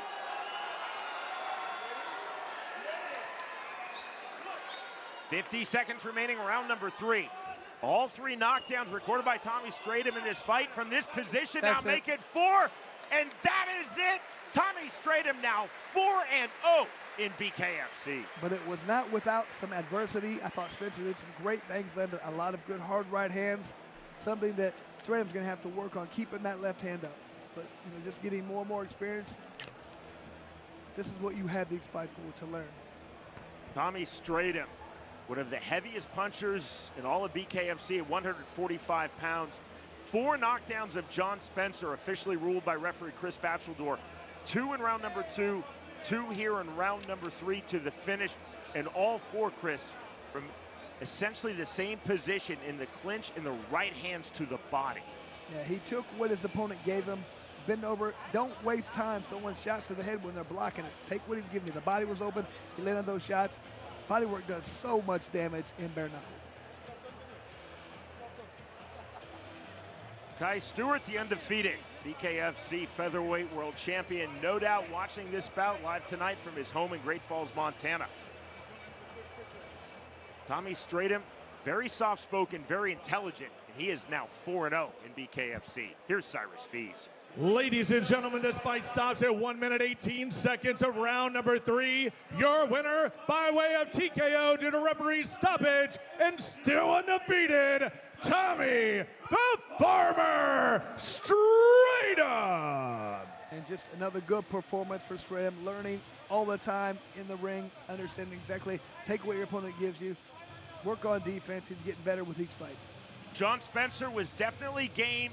He was continually landing and well timing his overhand right hand. But Tommy STRYDOM, relentless, smart entries off of creative jabs, heavy right hands to the body, 4 knockdowns to the finish. The winner by way of 3rd round TKO, Tommy STRYDOM defeats John Spencer.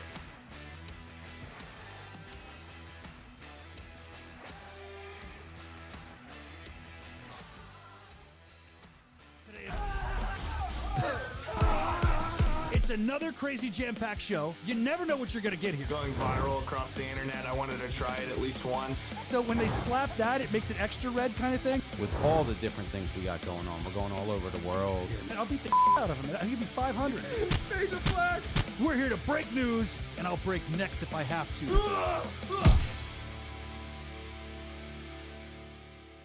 The world's most exciting combat sport, Bare Knuckle Fighting Championship, is back for BKFC Fight Night Albuquerque, Friday, February 28th. In the main event, the #1 ranked bantamweight Keith Rockstar Richardson faces a warrior looking to stay on the winning track, Behzad Usmanov. In the co-main event, rising star Harrison the Headhunter Aiken attempts to take out Albuquerque's own Donald Sanchez. Plus many more intense bare knuckle fights. Watch all the action unfold live on the BKFC app. Download it at bkfc.com.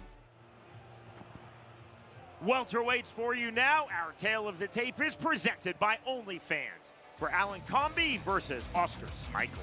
SMYKIEL with a 3-inch reach advantage, but I like the thing that jumps out to me is COMBY did miss weight by a little over 3 pounds. I'm not sure exactly if he wasn't able to train properly or there was something with the camp, but let's see if that makes a difference.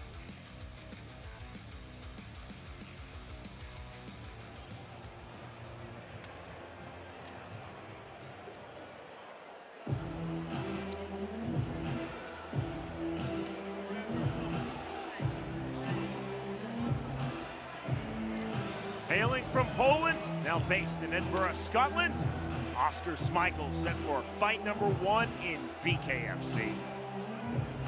so difficult to tell when people have no bare knuckle experience exactly how they're going to come out, how they're going to fight.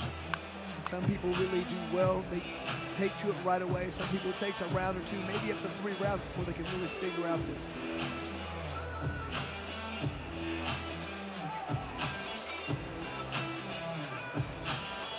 As we're in the north of England, you see a lot of English fighters, especially from the north and northwest of this country.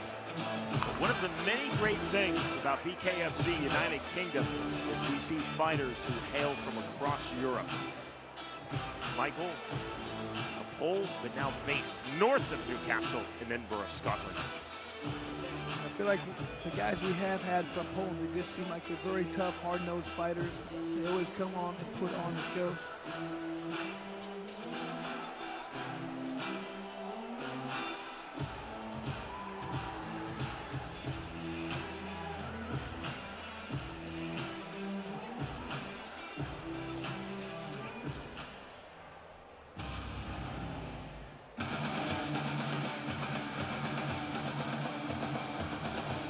From here in England, Alan COMBY, now set for his bare knuckle fighting championship debut. This BKFC Newcastle card is huge for the COMBY family. Later this evening, Alan's older brother, Brandon COMBY, will be fighting Ryan Carmichael. Right now, the focus is on the younger of the two fighting COMBY brothers, Alan, as he is set to face the Pole now based in Scotland, Oskar Smykiel, at 165 pounds. And I would like to know what happened to COMBY, why he did not make weight. I always tell the fighters there's only 2 things you can control when it comes to a fight. How hard you train, if you come in shape, and if you make weight. Those are only 2 things. You can't control your opponent, the referees, the judges. Control what you can control, make weight, be a professional. Hopefully he came in shape. We'll see what happens. As Big John McCarthy tells fighters, be on time and be on weight.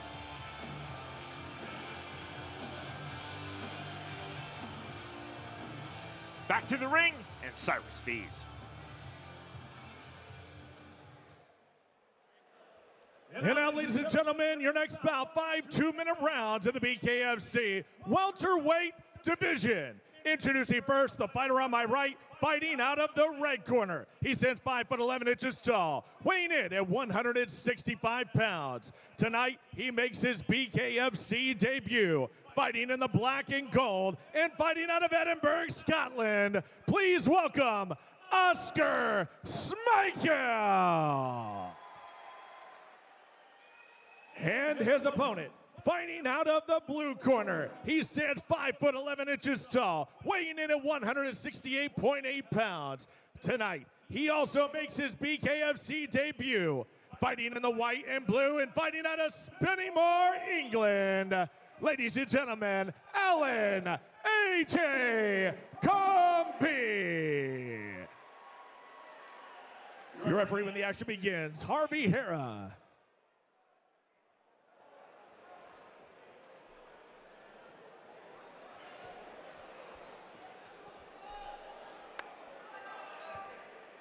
Slight delay. Referee Harvey Hara waits for the ring to clear. Now both fighters up to scratch. Round number 1. White and blue trunks for the Englishman, Alan COMBY. Black and gold trunks for the Pole, now based in Scotland, Oskar SMYKIEL. See the wide open striking guard bouncing the step of SMYKIEL. Heavier on the back foot is COMBY. COMBY off the hook jab. Fast straight jab to the face from SMYKIEL. COMBY coming forward, showing good head movement and doing so. Lead left hook. Pull. Hook by COMBY. Sean and I talk about how first fight, a lot of people don't seem relaxed. Both these guys seem very relaxed in this fight. COMBY initiating that clinch. Inactive clinch. Immediate separation. Well done from Harvey Hara. Hard on the entry. There's the right hand from COMBY. Baseball back grip. Trying to get the separation as SMYKIEL. He does so. The push away from COMBY. Right back to it. There's the 1-2 from SMYKIEL. 65 seconds remaining, round number 1. And you can definitely see a difference the way SMYKIEL, very technical compared to COMBY. COMBY's just coming in throwing wild punches. Off of the reset. Forward again comes Alan COMBY. Overhand right, not there. There's the counter on the short check left hook from SMYKIEL. 40 seconds remaining, round number 1. Push away again from COMBY. Fast jab from SMYKIEL. COMBY looking for the level change. Up and down. COMBY just throwing himself off balance. Some of these shots. There was a 2-3 on the delay.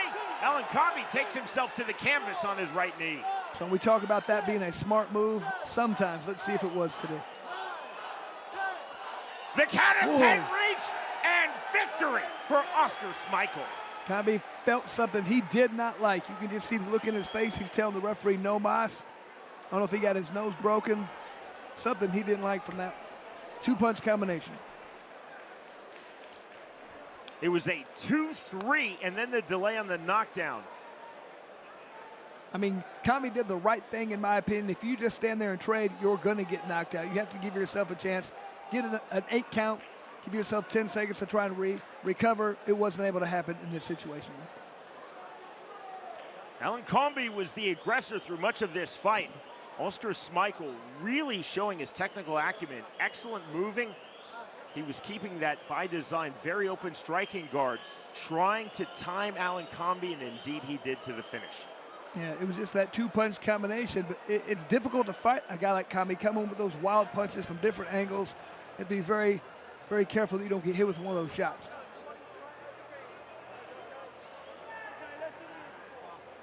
Nice moment of sportsmanship between COMBY and the winner of this welterweight fight, Oscar SMYKIEL. Here's Cyrus Fees. Ladies and gentlemen, this fight stops at 149 in round number 1. Your winner via TKO, Oscar SMYKIEL. And SMYKIEL looked very technically sound, very good, very relaxed. He did everything well in this fight. You see Alan COMBY pointing to his left eye with a smile on his face, letting Oscar SMYKIEL know that that was the reason that he did not get off of the canvas, took the 10 count from Harvey Hara in round number 1. Heavy aggression early from Alan COMBY, but then the accuracy, the rear right hand, the left hook, the 10 count, and the win. Victorious by way of first round KO, Oscar SMYKIEL defeats Alan COMBY.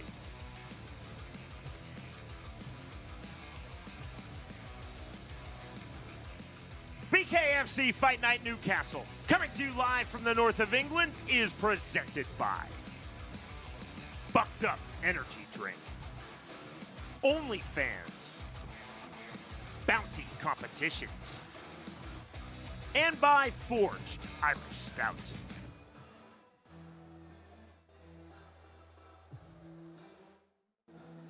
All the way live from Satellite 5 Pure Chaos today.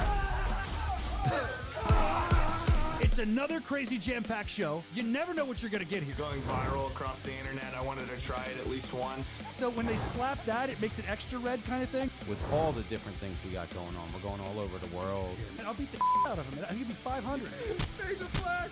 We're here to break news, and I'll break necks if I have to.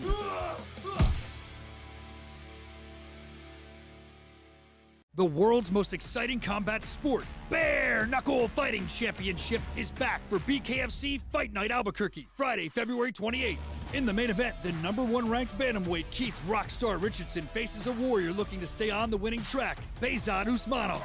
In the co-main event, rising star Harrison the Headhunter Aiken attempts to take out Albuquerque's own Donald Sanchez. Plus many more intense bare knuckle fights. Watch all the action unfold live on the BKFC app. Download it at bkfc.com. Heavyweights for you now. You see our tail of the tape. It is presented by Blackout Coffee for James Walker versus Jan Chylinski. And Walker with a significant 4-inch height advantage, but it is that 8-inch reach advantage that I like. That's huge for this weight class. He wants to control the pace, control the distance, control the range.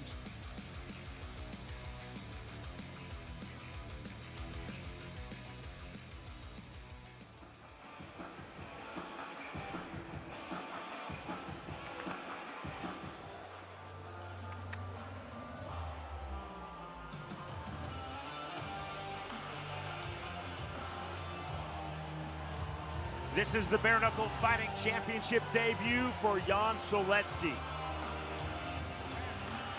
The Pole now based here in England. Set for his 5th overall bare knuckle fight. But again, promotionally, this is bout number 1 for Jan Chylinski. Well, Sean, it is promotionally the first one, but this being his 5th fight, that is huge.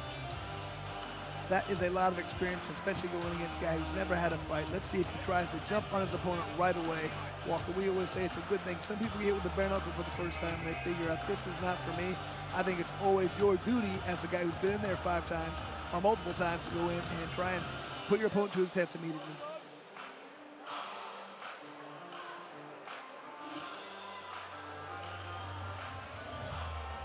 Funnel check. My outside referee for this bout, Harvey Hare in the technical zone. Now for the first time as a professional fighter, Jan Chylinski comes into the BKFC ring.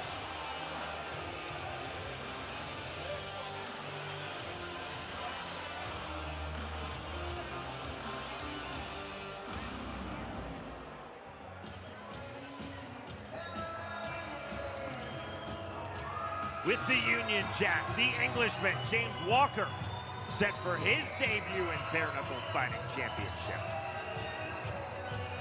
We talked about earlier, Sean, this being his first fight. It usually takes a few minutes sometimes to get a good feel for the sport. Some people jump on it right away, but a lot of people, it takes a round or 2. So let's see how Walker tries to start off. Is he going to come right at his opponent, or does he want to stay long and get a feel for how this sport is different? It'll be very interesting to see how he approaches the fight.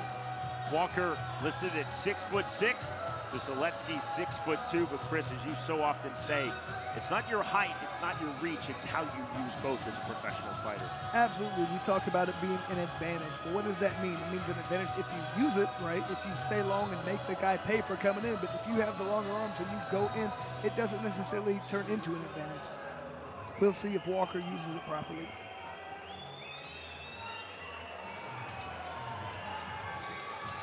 Once again, Cyrus Fees.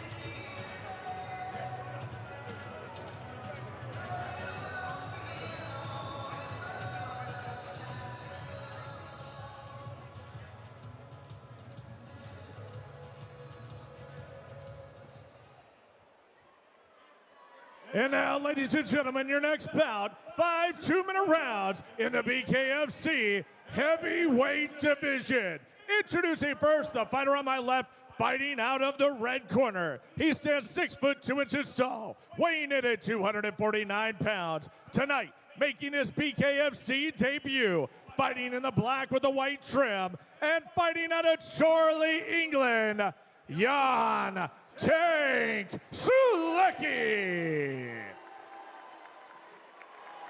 And now his opponent, fighting out of the blue corner. He stands 6'6" tall, weighing in at 243.8 pounds. Tonight, also making his BKFC debut, fighting with a white and silver trim, and fighting out of Washington, Tyne-and-Wear, England. Please welcome James Walker.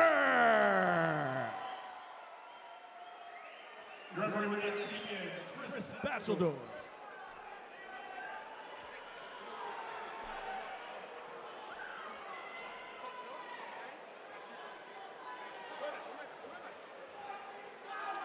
Set for this heavyweight bout. Round number 1. White trunks for the Englishman, James Walker. Black trunks for the Pole, now based here in England, Jan Chylinski. Once in this step of Walker, immediately takes himself to the outside to start this heavyweight bout. Probably where he should be, trying to make sure he's staying out of his opponent's range. Because you can already tell the way Chylinski's trying to get in range where he can throw that left hand. Check hook from ortho for Walker. You see Chylinski sitting in southpaw, forearm shield with his lead right hand. Good pull from Chylinski off the Walker jab. See the pairing of Jan Chylinski. And Walker just throwing that jab out. He's waiting to throw the right. A jab from Walker. That was fast and sharp getting through.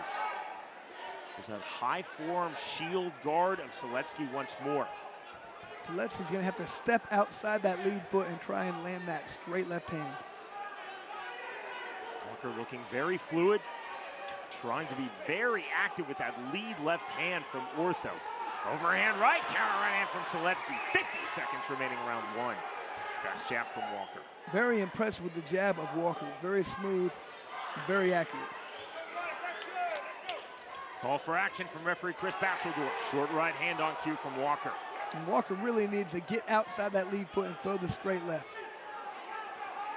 If he just stands in front of his opponent, he doesn't have the reach, he doesn't have the range. He's just target practice. Trying to land that right hand off the pull two, which James Walker couldn't do, so good step in by Chylinski into the clinch. Separation from Batcheldor. Late here in round number one. There's the 10-second clack. And fighting continues. See Walker just trying to set up that two. Overhand right, not there. Right hand just before the bell from Chylinski that ends the opening round. And it's interesting the way Walker, he's not throwing that straight two, he's throwing it almost like a hook. Maybe that's a different angle. Maybe it'll throw his opponent off, but usually when they throw that two, it's usually straight down the pipe, especially against a southpaw when you're right-handed.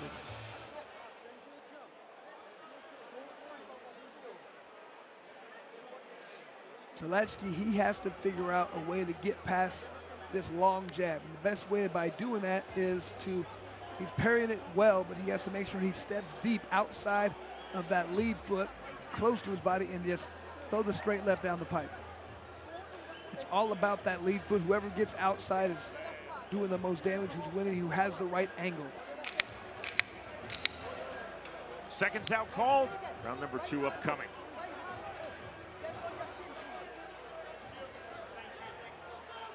Standing room only here at Walker Activity Dome in Newcastle, England. Round number two. Friendly forward off of scratch comes James Walker. Bouncing the step of Chylinski, and now time called by Batcheldor. Stray finger in the eye of Walker. Let's see if that was a finger or if it was a knuckle, that's a legal punch. Walker asking Chylinski to acknowledge the errant finger into his left eye. Now a thumbs up from Walker. 5 minutes on the injury clock. Here's the medical assessment. Very rare eye poke in BKFC. That's why I was wondering, was it a knuckle, was it a finger? But you see, I mean, Chylinski doesn't seem to be arguing.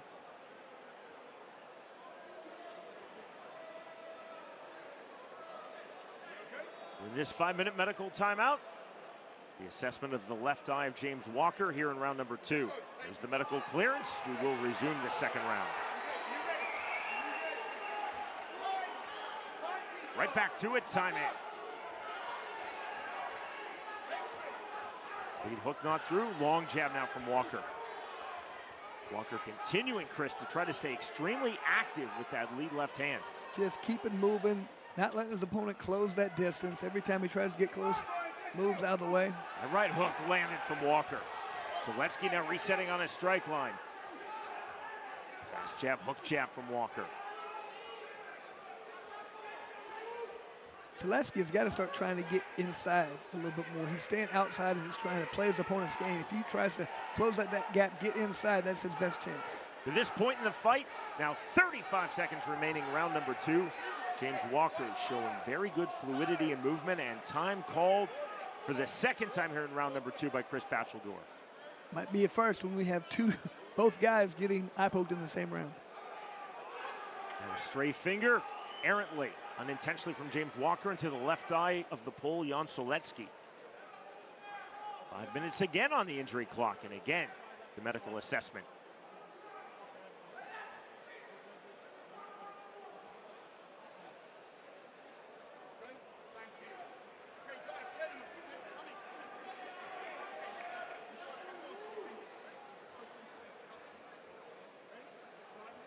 You can see the fingers there. The hand was open in that situation.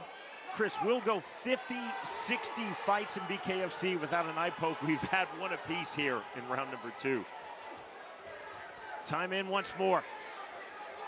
Both fighters first Walker and then Chylinski, taking an errant, stray, unintentional finger into the eye.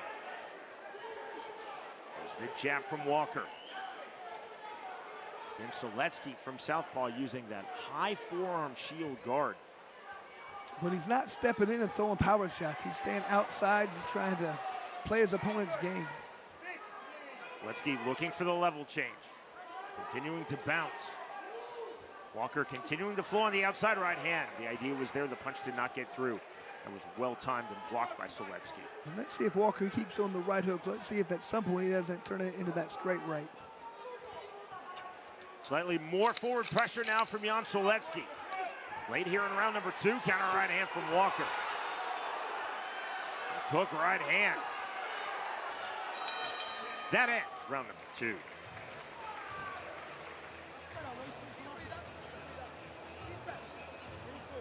You see the pace down the stretch of that round. It really started to pick up.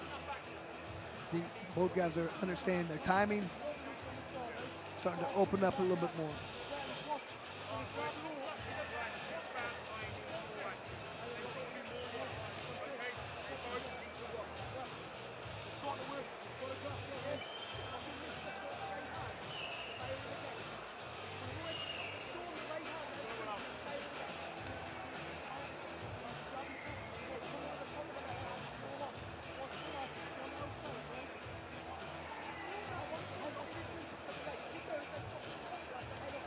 Definitely feel like Walker feels very confident with what he's doing. He's keeping his range well. He's moving well. Staying on that bike, making sure he's not stationary to let Chylinski land in those hard shots. No reckless moments, no reckless exchanges. Through the opening 2 rounds of this heavyweight fight, James Walker versus Jan Chylinski. BKFC debut for both men. Round number 3 underway. There's the right hand from Walker, but not fully through. Level change on the jab from Chylinski. Hard left hand and the right to the body. So you can see Chylinski right now, he's trying to put on a little bit more pressure. I think he feels he's not doing what he needs to do to win this fight. Noticeably here in round number 3, Chylinski is turning up the aggression, turning up the forward pressure. He's getting a little bit closer, but he's still not throwing many shots. Chylinski just looked to Bacheldor fight on from referee Chris Bacheldor. More forward pressure from the fighter from Poland, now based in England, Jan Chylinski. Jab to the body from the Englishman, James Walker.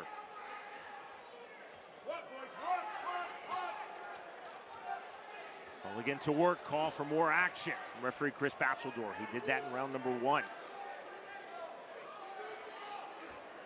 Left hook not there, left hook not there, right back in reply from Chylinski. Time called by Bacheldor.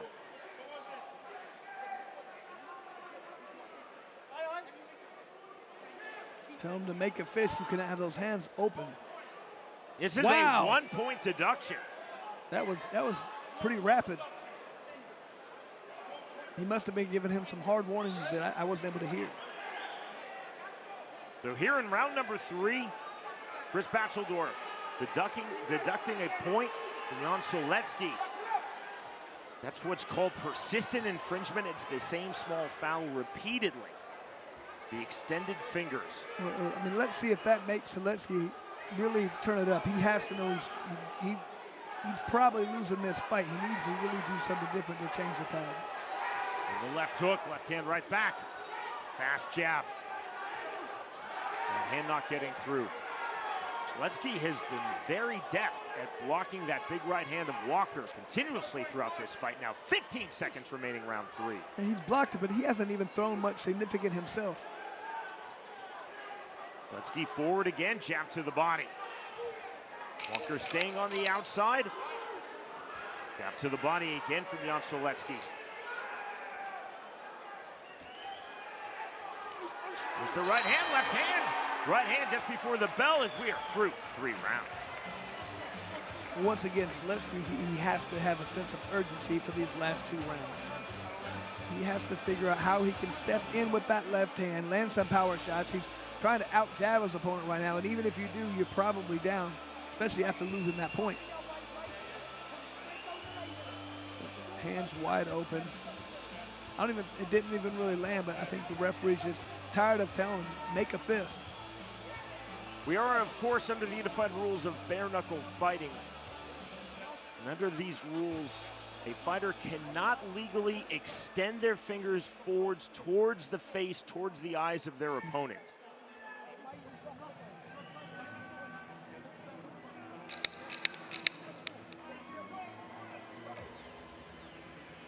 So Chylinski deducted a point by referee Chris Batcheldor for continual extending illegally his fingers into the face of his opponent James Walker in round number 3. To round number 4 we go. A 1 point deduction, Chris, might mean everything and might mean nothing in this card. And hand off the mark from Walker. Right hand again, and again that is blocked deftly by Jan Chylinski. The high forearm from Chylinski, continuing jab to the body. Like you say, Chylinski does a good job of trying to get in with that jab, but needs to follow it up with the 2, follow up with that left hand. 1:25 remaining, round 4 of this heavyweight bout. Neither one of these guys are throwing many combinations. It's one punch at a time. Walker from the opening of this fight as he takes that big right hand from Chylinski. Has tried to stay moving, stay circling, stay fluid on the outside, fully use his reach and range advantage. Chylinski into the mid-range, landing that right hand. And you can see Chylinski is feeling that sense of urgency. He knows he's down, he has to come and do something different in this next 2 rounds. Right hand, left hand, right hand. Effective from Walker. Good combination. Hook jab not there from Walker. Slight abrasion under Chylinski's right eye. Rear right uppercut on the entry from Walker. That was creative. With pressure again from Jan Chylinski. 30 seconds remaining, round 4. I know we talked about it in one of the other fights. It's just the way Walker, he's not backing straight up, he's moving laterally. Makes it much more difficult.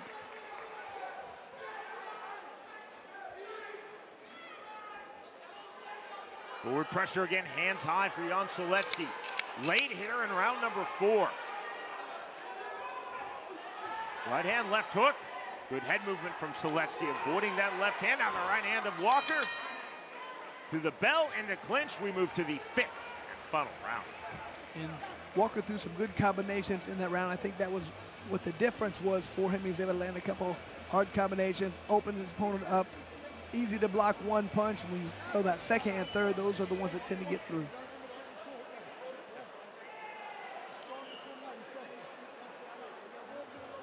And if I'm in the corner of Chylinski, I'm telling him, you have to get a knockdown. You have to do something meaningful in this round. Go for broke. Go in, throw some hard combinations, throw some hard punches. Still to come tonight, BKFC Fight Night Newcastle. It's our co-main event of the evening. Tony Shields versus the fighter from Bishop Auckland, England, Pick JARDINE. JARDINE entering 1-0 in BKFC. Shields, this is his BKFC debut. In tonight's co-main, he enters 3-0 in the sport of bare knuckle. This is fight number 3. 5th and final round of this heavyweight bout. 13 bouts in total as we're in the north of England. And these are 2 BKFC debuters. James Walker versus Jan Chylinski.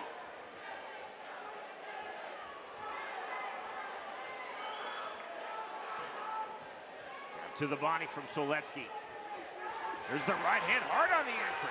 More combinations for Walker, exactly what he needs to do. Hook jab from James Walker. Walker to this point in the fight, Chris, done an outstanding job of ring and range control. It doesn't necessarily win you a round or a fight, but it's been effective. He continually maintains his range where he can land shots. Chylinski's not been able to get inside where he could utilize his powerful shots. Hand trapped in the left hand, a complaint from Walker, but we fight on. Fair play, says referee Chris Batcheldor. That was a Chris Lights Out Lytle-esque hand trap. You can trap the hand, you just cannot grip and hold your opponent's hand or wrist. Right hand, left hook. 45 seconds remaining in this heavyweight fight. Rangefinder jab from Walker. Chylinski trying to work back into the mid-range. We'll say Walker does move very well for a guy who's 6'6". Walker naked too, not there as he opened his chest, left hook. Good head movement again from Chylinski. Overhand right, partially through. Left hand. Stretch drive now of this heavyweight fight. In continual hand fighting, orthodox of Walker, southpaw of Chylinski. Chylinski again into the mid-range. Walker on the jab, hands low, right hand off the 1-2. That is the end of the fight. I felt like Walker did a great job of controlling the range the entire fight. Chylinski was never able to get in where he could land those meaningful shots. Tried to out-jab his opponent from time to time, but just wasn't active enough in my opinion. Our three judges scoring ringside here in Newcastle have been assigned by the ISKA. As you now think about the three judges' scorecards, go back to round number 3. It was Chylinski, a 1-point deduction for continual. Fingers extended towards the face and eyes of his opponent, James Walker. Docked a point in round 3 by Chris Batcheldord. And again, Chris, on the three judges' scorecards, that could mean nothing. It could mean everything in this fight.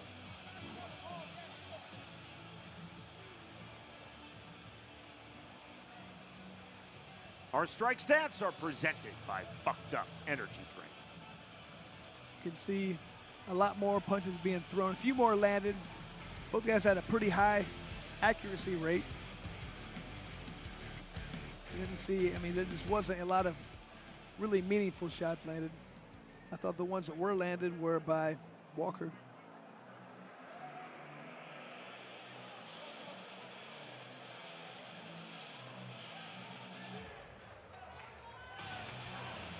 The tallying of the three ISKA assigned judges' scorecards continues.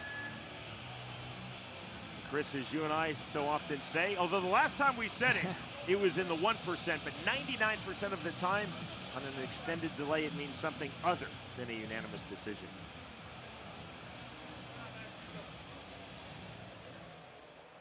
To end all suspense, we send it to Cyrus Fees. Ladies and gentlemen, after 3 hard-fought rounds, we go to the judges' scorecard for a decision. All 3 judges see it the same.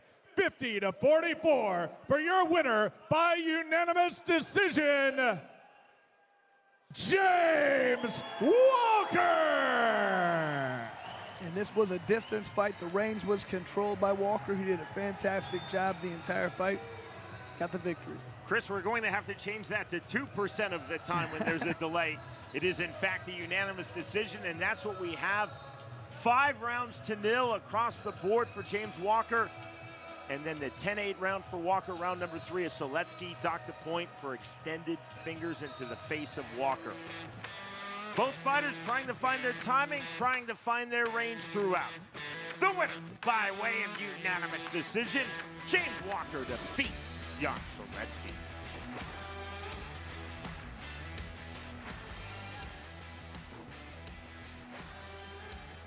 Satellite 5, pure chaos today. It's another crazy jam-packed show. You never know what you're gonna get here. Going viral across the internet, I wanted to try it at least once. So when they slap that, it makes it extra red kind of thing? With all the different things we got going on, we're going all over the world. And I'll beat the out of him. I think it'll be 500. Fade the flag. We're here to break news, and I'll break necks if I have to.